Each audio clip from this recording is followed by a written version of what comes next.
Viva Voz, com Vera Magalhães.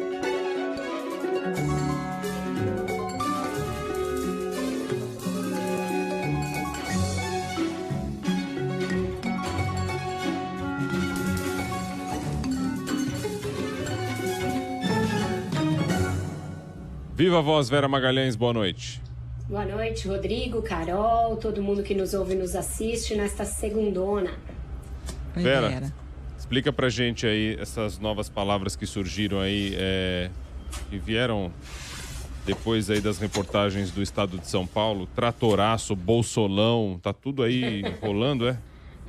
Pois é, Rodrigo. O jornal Estado de São Paulo fez esse importante raio-x aí de um novo esquema que parece ser bem maior do que, por enquanto, já é radiografado, de desvio de recursos do orçamento por meio de emendas pouco transparentes e que são controladas por alguns poucos caciques em troca de apoio parlamentar, porque é disso que se trata. Você pega uma fatia do orçamento geral da União, por meio de emendas que são do relator. Essas emendas têm uma rubrica própria no orçamento, elas são chamadas emendas RP9, é um tipo novo de emenda que é novo do governo Bolsonaro, foi estabelecido em 2019, primeiramente vetado pelo Bolsonaro, mas depois o presidente entendeu que aquilo era um mecanismo importante para se aproximar do Congresso e enviou um novo projeto que reconhece aí a existência dessas emendas do relator, e por meio delas você consegue pegar grandes pedaços do orçamento, grandes porções de dinheiro público, dá para os ministérios e ir liberando a conta-gotas para parlamentares e senadores aliados, de acordo com pedidos que também passam ao largo do escrutínio do Tribunal de Contas, da votação do próprio orçamento. São feitos por meio de ofícios que eram sigilosos até o jornal Estado de São Paulo torná-los públicos. O jornal pôs uma lupa no caso do Ministério do Desenvolvimento Regional, 3 bilhões de reais que estavam no Ministério do Desenvolvimento Regional e começaram a ser loteados para várias compras, mas não é um esquema restrito a esse ministério, pelo que várias fontes já me falaram. Eu passei o dia aí apurando esse assunto. Agora, Vera, de onde vem esse recurso todo no orçamento, né? Porque a gente ficou um tempão aqui discutindo, não tem dinheiro, o cobertor é curto, vai ter que tirar da emenda. Enfim, a gente sabe, né, como é que foi essa negociação toda e com vetos do presidente Bolsonaro. E como é que brotam 3 bilhões assim? Esses recursos, esses 3 bilhões especificamente do Ministério do Desenvolvimento Regional, foram liberados no fim do ano passado, portanto ainda se refere ao orçamento de 2020, Carol. São recursos ali que são aglutinados e enviados para o Ministério para essas compras diversas. Realmente é algo que causa espécie. Acho que foi o humorista Gregório do Vivier que fez uma conta da quantidade de vacinas que seria, por exemplo, possível comprar com esses 3 bilhões de reais. São milhões de doses de vacinas. Esse expediente se mantém no orçamento desse ano. Esses recursos do ano passado, eles mostram ali alguns donos de uma bolada do orçamento. O relator, né, o presidente do Senado, então o presidente do Senado, Davi Alcolumbre, e os ministros da Secretaria-Geral da Presidência, Luiz Eduardo Ramos e Rogério Marinho. Era tudo uma triangulação ali entre esses personagens para definir quem poderia ser contemplado por esses recursos que majoritariamente foram usados para comprar maquinário agrícola, sobretudo trator, e daí o apelido tratoraço. E quem são os amigões? Os donos da grana, né? Davi Alcolumbre é um que foi dono desses recursos no ano passado. Rodrigo, e a gente pergunta, mas por que Alcolumbre? Não podemos esquecer que ele tinha uma grande expectativa de ser reeleito para presidir o Senado. Esse esquema das verbas e a liberação das verbas para senadores de vários partidos a partir de um cortão a que ele tinha direito era parte da sua campanha à reeleição. Como o Supremo não deixou que ele fosse candidato novamente, passou a ser parte do esquema para angariar votos para o atual presidente do Senado, Rodrigo Pacheco, que era apoiado pelo Davi Alcolumbre. Aí por isso é que aparecem senadores até da oposição. O ministro Rogério Marinho tentou negar a existência de um esquema, dizer que o Estadão inventou tudo, dizendo, olha só, o senador Humberto Costa também tem um ofício e também está nessa liberação. O senador Humberto Costa provavelmente vai explicar a presença dele nessa lista, tem de explicar para os seus eleitores, mas ela, pelo outro lado, ela se explica pelo fato de que Alcolumbre queria o voto do Humberto Costa e queria o apoio do PT e dos senadores da oposição ao Rodrigo Pacheco. Esse apoio acabou acontecendo. Não nos esqueçamos que Pacheco foi eleito também com o apoio da oposição. Na época a gente falava, como ele consegue ser o candidato do Bolsonaro e ter o apoio também da oposição? Agora começam a aparecer algumas pistas do que envolvia esse acordo. Na Câmara, o dono da maior parte dos recursos era o deputado Arthur Lira. E aí a gente vai se lembrar de um episódio, certamente o nosso ouvinte, espectador vai se lembrar, que a Comissão Mista de Orçamento ficou um tempão sem ser designada, justamente porque é lá na Comissão Mista de Orçamento que esse rachuncho do dinheiro público é feito. Rodrigo Maia não queria ser parte desse esquema, que ele sabia que era um esquema que era montado, inclusive, para eleger o Arthur Lira. E o Arthur Lira é o que tem um grande volume desses recursos. Deputados ligados a ele passaram a ter as suas emendas liberadas por meio de ofícios, porque ele era um dos donos desse orçamento secreto, Bocardi. E aí, Vera, hoje o Estado de São Paulo já traz uma outra parte desse enredo, dizendo que boa parte das liberações de recursos foi feita via Codevasf, que vem a ser a Companhia de Desenvolvimento dos Vales do São Francisco e Parnaíba. Qual o papel da Codevasf nessa história? Virou uma estatal do Centrão? Virou uma estatal do Centrão. Cada escândalo tem as suas estatais e as suas empresas privadas correlatas, né? Escândalos com dinheiro público nada mais são do que tráfico de recurso público entre entes públicos e privados, né? Então a gente vai ver como desdobramento disso, certamente também, Carol, empresas privadas que se beneficiaram desse esquema. Por quê?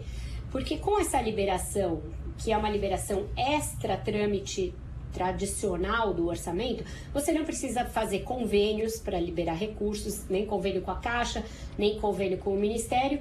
O recurso já vai direto, nesse caso direto para a Codevasf. A empresa tem mais facilidade de comprar direto esses tratores, essas escavadeiras, esses outros maquinários, do que uma emenda, né, feita pelo esquema tradicional. E tem outra coisa. Os itens que foram liberados via esse esquema do tratoraço eram itens que não respeitavam uma tabela máxima de preço que existe para as emendas comuns, as emendas ordinárias do orçamento. Então você tem lá, e o Estadão escrutina isso muito bem, vários tratores, várias outras máquinas comprados por preços muito mais elevados. Às vezes uma elevação de 100%, de mais de 100% do preço. Então, a Codevasf tem um papel enorme. Muitos desses recursos, milhões e milhões, foram escoados via Codevasf. E veja que é uma empresa que tem como ali a atribuição original cuidar de projetos no Vale do São Francisco. É para isso que ela foi criada. E nesse esquema, não, ela foi totalmente desvirtuada, desvio de finalidade, comprando maquinário para deputados de vários estados, alguns nada a ver com a região do São Francisco, por essa facilidade. O dinheiro já vai direto para a ponta. E é uma empresa que está subordinada ao Ministério do Rogério Marinho, que é um dos grandes artífices desse esquema. E até agora, né, a lupa foi posta sobre o seu ministério, mas já me disseram que há outras pastas em que também acontece um esquema bastante parecido.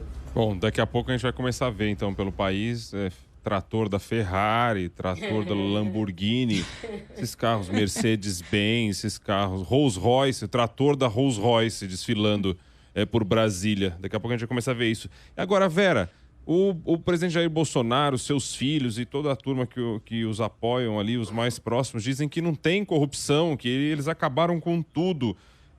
O que isso é corrupção igual, Vera Magalhães?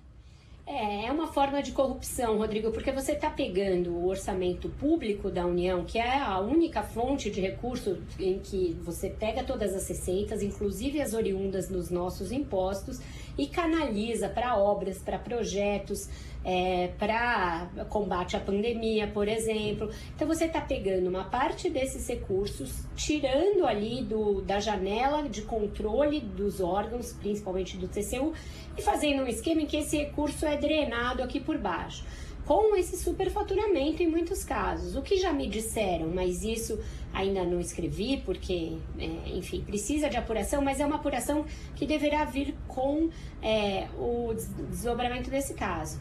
Eles falaram, Vera, esses recursos indo direto, não são poucos os casos em que o prefeito, muito grato, devolve uma parcela dos recursos para o parlamentar que indicou o dinheiro, que destinou o dinheiro. Então, se as investigações avançarem, e elas deverão avançar, pelo menos no TCU, a gente pode ver aí um esquema que é meio mensalão mesmo. O deputado e senador destina o recurso diretamente ali para a ponta, para compra de maquinários, para compra de outros insumos, e recebe uma parcela daquela emenda que foi muito facilitada e que foi transferência de dinheiro na veia, sem passar pelas vias tradicionais. Então é isso que a gente precisa ver, como isso vai ser investigado. Diga, Carol.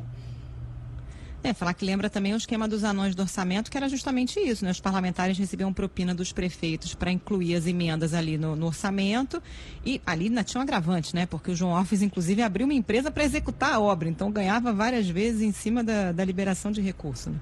É isso, a gente já está começando a ver, já tem ali casos em que as empresas contempladas com essas emendas do orçamento secreto também têm ligações com os parlamentares. Nos anões do orçamento, muito bem lembrados por você, Carol, também tinha isso. E aí falam, qual é a diferença? Naquela ocasião, a gente tinha um loteamento da Comissão Mista de Orçamento por parlamentares que estavam passando muito abaixo do radar, ninguém dava bola para aquilo. Aí veio o escândalo, veio a CPI, alguns renunciaram, outros foram cassados, e por um tempo a gente passou a ter os olhos mais postos no orçamento. Mas o que aconteceu de 2019 para cá que mudou tudo em relação ao orçamento? Foi aprovada uma emenda constitucional, emenda de número 100, que torna o orçamento impositivo. Então, algo que deveria ser uma declaração de independência do legislativo, segundo a qual as emendas passariam a ser executadas automaticamente, se criou ali um atalho.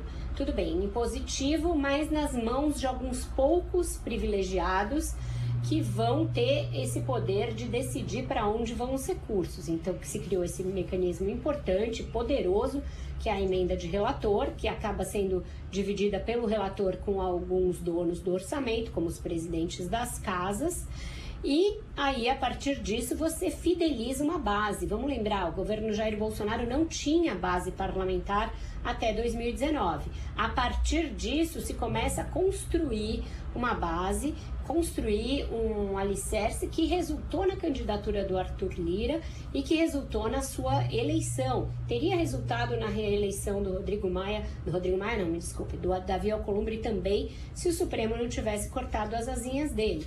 Rodrigo Maia sempre foi meio um outsider nesse esquema, um peixe fora d'água.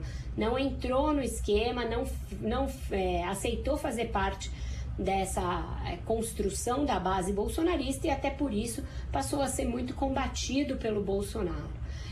E daí também ele decidiu por muito tempo não instalar a comissão de orçamento, porque ele sabia o poder que havia ali na forma dessas emendas e de outros mecanismos. Então é isso, é um esquema que aprimora o dos anões do orçamento, cria um software bem mais moderno para rodar aquela mesma apropriação de recursos públicos, Carol. E a gente não precisa ir tão longe, né? É memória fresca mesmo, como você bem colocou aí.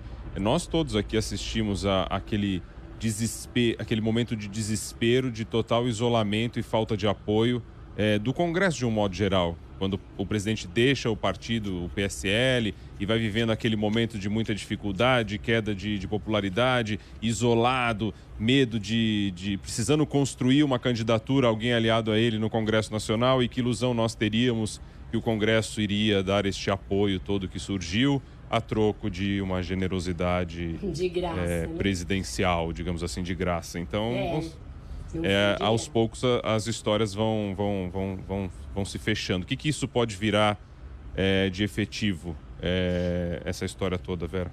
Alguns parlamentares e senadores, alguns partidos estão falando em fazer uma outra CPI, a CPI do tratoraço. Acho pouco provável, Bocardi, que prospere, porque teria de ser uma CPI mista, uma vez que o orçamento é algo que diz respeito às duas casas, ao Senado e à Câmara. O esquema tem tanto deputados quanto senadores, e é justamente por isso que eu acho difícil conseguir assinaturas o suficiente para instalar uma CPI mista, principalmente porque o presidente da Câmara tem muito interesse, é um dos grandes envolvidos aí na questão, então não acho que uma CPI vá prosperar. Outro caminho é uma ação de inconstitucionalidade no Supremo contra a existência dessas emendas que eu disse aqui que chamam RP9, as emendas de relator, dizendo que elas seriam inconstitucionais, apesar de terem sido trazidas para a Constituição por meio de projetos. Então esse é um outro caminho, via Supremo, aquela judicialização que a gente já está acostumado. E o terceiro caminho seria via Tribunal de Contas da União. Eu acho que é o mais próspero esse caminho. Por quê? Já existe uma investigação aberta lá sobre malversação de recursos e mau uso da Codevasf, essa empresa que a gente definiu como a estatal do Centrão, que o Estadão definiu, vamos dar a César o que é de César, mas que está muito usada nesse esquema. É um outro esquema esse processo, mas pode ser aditado, então você pode ter uma complementação do julgamento que já está em curso no Tribunal de Contas da União sobre a Codevasf. E pode-se abrir uma nova investigação no TCU, que é o que está pedindo o Marcelo Freixo, por exemplo, dentro desse esquema todo do orçamento secreto, com as emendas RP9, e aí abrangendo não só o Ministério do Desenvolvimento Regional, como todas as pastas em que foram destinadas emendas do relator com o uso desses ofícios por baixo do pano. Agora, esse dispositivo, como você disse, continua existindo, né? Então, a gente provavelmente vai ter emendas semelhantes no orçamento desse ano. Como é que faz? O presidente vetou lá atrás, depois continuou valendo? Qual é o caminho para que não tenha mais esse tipo de emenda? Carol, a coisa é confusa e obscura de propósito, né? Se criam vários mecanismos, além dessa emenda RP9, tem a RP8, que é a emenda de bancadas.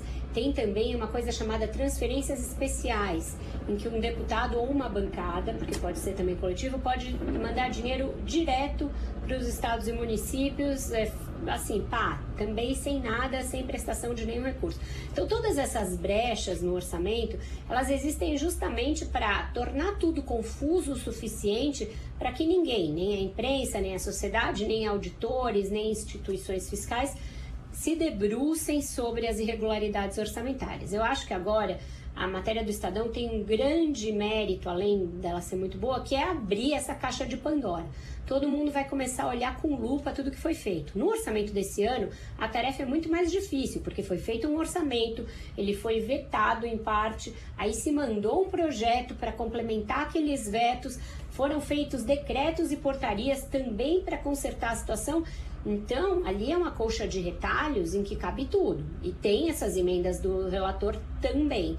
Eu acho que agora cada um de nós, jornalistas, também os técnicos do TCU, também os partidos, também todos, têm que se debruçar sobre a peça orçamentária e ver o tipo de excrescência que está ali, em várias pastas, por meio dessas emendas. As emendas do relator foi onde mais se tirou quando se precisou consertar o orçamento desse ano. Então pode ser que uma boa parte tenha sido tirada quando viram que aquilo ia dar impeachment, se continuasse daquele jeito. Mas é o caso, sim, de pôr uma lupa sobre o orçamento de 2021 e ver o tipo de mamata e de maracutaia que ainda está feito ali com recurso público. E aí só também dando uma justificativa, não justificativa, só dando nome aqui também, você vê como são as coisas. Eu falei no outro aspecto, né? Só para falar aí, para exemplificar tratores superfaturados. Mas o André Menegatti diz que, Rodrigo, só lembrando, hein? Lamborghini começou como fábrica de trator e só passou a produzir esportivo depois de uma desavença com o dono da Ferrari. O dono da Lamborghini produzia tratores, tinha uma Ferrari, E aí foi reclamar com o dono da Ferrari que tinha um problema na embreagem e tal. Daí o dono da Ferrari falou, você não sabe nada de carro esportivo, vai pilotar trator. Daí ele foi lá e criou a Lamborghini. Então você falou só para exemplificar, mas tem um nexo ali. Tem, Bocardi, tá trator, então. Agora a gente vai começar a ter então, a terceira via agora, a terceira geração agora, que daí é trator de fato mesmo, Lamborghini rodando aí pelo Brasil. E a gente sempre falou, né, quando um governo vai ter controle do orçamento, ou quando vai ter controle do Congresso e vai aprovar todas essas coisas, o governo vai passar o trator, o governo vai aprovar tudo passando o trator no Congresso. Agora eles resolveram tornar literal, né? Então, o trator é a nova medida aí de apoio parlamentar. O fulano vale um trator, vale 2 tratores, vale uma colheitadeira. A gente vai começar a ter como moeda de apoio parlamentar o trator, o Bocardi, Carol. Impressionante. Ai, muito bom. Tem que ficar de olho agora se o pessoal não tá ganhando na loteria, né, Vera? Porque nos anos de lançamento foi isso, né? Lembra, João Alves? Não, fiquei rico aqui porque ganhei 200 vezes. É isso aí, o cara ganhava na loteria quase todo ano. Agora não, agora o sujeito aprende a pilotar trator. Vai ter muita gente tirando carta de motorista de trator. Aí Bolsonaro está defendendo as motos agora, fim de impostos para motos, andando sem capacete, virou o próprio selvagem da motocicleta. Agora, quem sabe, a gente daqui a uns dias vê o presidente em cima de um trator ali, mostrando todo o seu vigor, que agora virou o símbolo do apoio parlamentar ao Bolsonaro, é o trator, né? E a música tá em torno disso ou não? A música tinha que ser em torno disso, né? Tratoraço, todo escândalo começa a pegar quando ele ganha um nome, né? E aí eu achei uma música que fala do tratoreiro ali. É uma daquelas sofrências sertanejas, mas o começo não é que encaixa, Bocardi? Solta aí. É amor demais. Emenda. Ao seu tratorista, tô precisando desse teu serviço. Olha. Não se preocupe, não vai dar polícia. O valor que me cobrar eu pago triplo. Caraca, amigo. Você pode me ajudar a acabar com meu problema? Vamos pôr uma casa abaixo. É moleza. Cara, esses escândalos, esses golpes, eles são guiados pelas músicas já compostas, não é possível, porque tudo dá muito certo. Eu acho que a música, ela é manual de instrução para corrupção e roubalheira. Que coisa, no caso, a moça queria pôr a casa abaixo porque o marido trocou por outro. Eu vi que depois tem uma sofrência ali. Mas o tratorista tá ali presente e ela paga o triplo se precisar, viu? Caramba, gente, não dá rolo com polícia e nada. O seu tratorista, tô precisando desse teu serviço. Não se preocupe, não vai dar polícia. Não vai dar polícia também, tá tudo certo. Agora a gente entende quando falam que vão passar o trator, né? Agora a gente começa a entender umas coisas. Eu vou passar o trator ali nessa aprovação, vou passar o trator lá no Congresso, eu vou passar o trator. É tratorista. Tratoraço, muito isso bom. aí. Vai, de novo, vai. Mesa de bar. O nome da banda é muito bom também. Ao seu tratorista. Aí já começa a escrever aqui, juntar gado com boiada, com trator, aí já tá ficando um negócio já... Aí já tá virando uma grande fazendona Brasil. Aí também, vamos ver, vamos aguardar, né? Vamos aguardar. Vera Magalhães, viva a voz. Até amanhã, Bocardi, Carol. Até. Não se preocupe, não vai dar polícia. O valor que me cobrar eu pago triplo. Olha, eu pago triplo, gente. Vamos pro intervalo, vai? Valeu. 6h26.